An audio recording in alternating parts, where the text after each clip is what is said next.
अस्सलाम वालेकुम रहमतुल्लाह। आज के लेक्चर में हम CNTs को सिंथेसाइज करने की एक new technique laser oblation method को डिस्कस करेंगे। इससे पिछले लेक्चर में हमने ये डिस्कस किया था कि CNTs को बनाने के दो तरीके हैं। एक तो प्रिकर्सर बेस्ड टाइप्स हैं कि एक के केस में आप लेट्स सपोज हमने इससे पिछले लेक्चर में ये डिस्कस किया था कि आर्क डिस्चार्ज जो मेथड है उसमें हम प्योर ग्रेफाइट को यूज़ करते हैं एज अ प्रिकर्सर मटेरियल, जबकि एक दूसरा मेथड है जो कि CVD मेथड है, वो हम आने वाले लेक्चर में डिस्कस करेंगे। उसमें हमारे पास जो प्रिकर्सर होता है वो कोई केमिकल कंपाउंड होता है और उसकी हम डिकम्पोजिशन करते हैं। अब जो लेज़र अब्लेशन मेथड है ये भी आर्क डिस्चार्ज मेथड ही की तरह है और इसमें जो प्रिकर्सर यूज़ होता है वो ग्रेफाइट ही है, लेकिन इसमें जो हीटिंग सोर्स है वो लेज़र यूज़ हो रहा है इस केस में।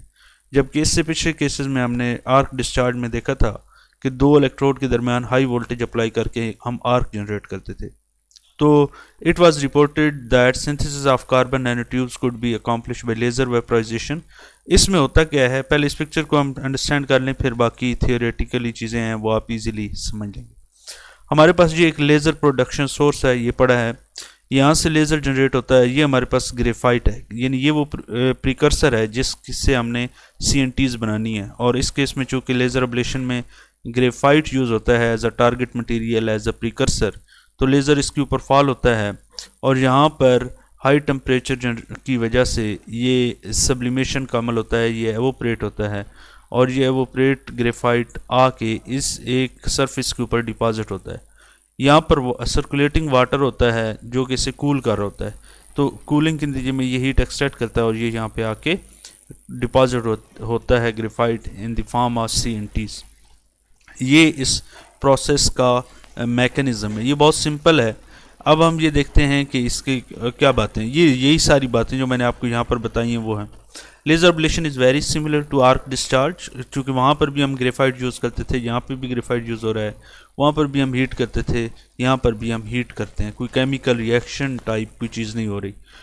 This is due to the very similar reaction conditions. Reaction condition are very similar, and secondly, the fact that both reaction probably occurs with the same mechanism. तो ये दोनों में लेज़र अब्लेशन और आर्क डिस्चार्ज का mechanism same है। अगर आपने arc discharge method नहीं देखा या आप वो नहीं जानते तो इससे पिछला लेक्चर हमारा उसी के ऊपर है, आप उससे पहले देख लें।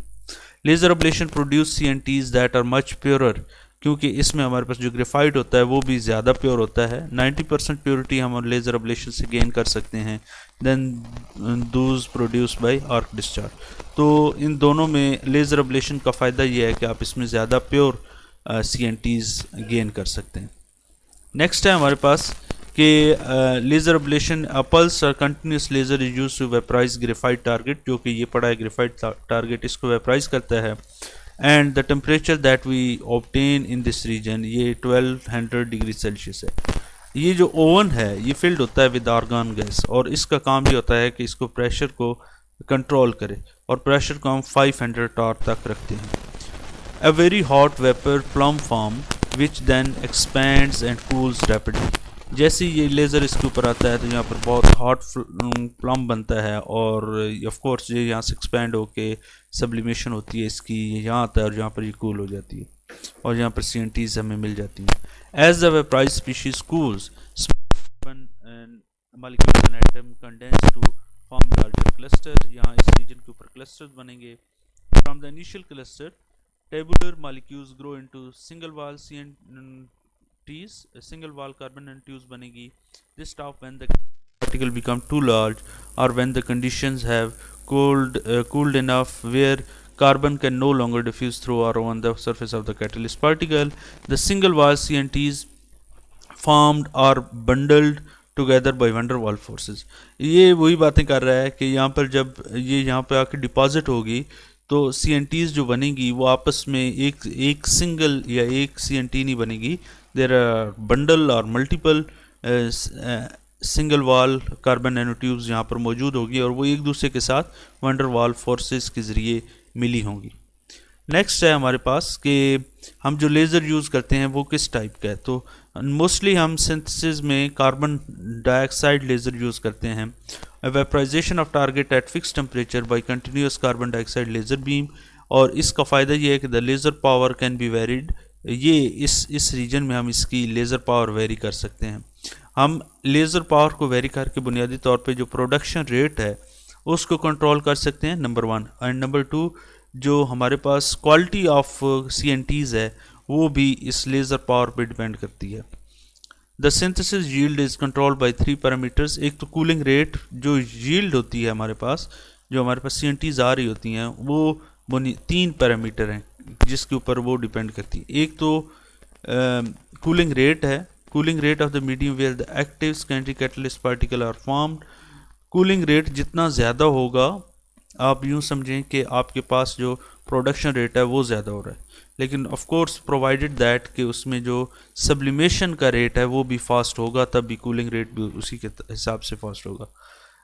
रेजिडेंस टाइम जो है ये बहुत अहम है। रेजिडेंस टाइम मीन्स कि ये अगर ग्रेफाइट है, ग्रेफाइट से एवोपरेट होके ये अगर कूलिंग सरफेस है, यहाँ तक डिपॉजिट होने में कितना टाइम लगता है।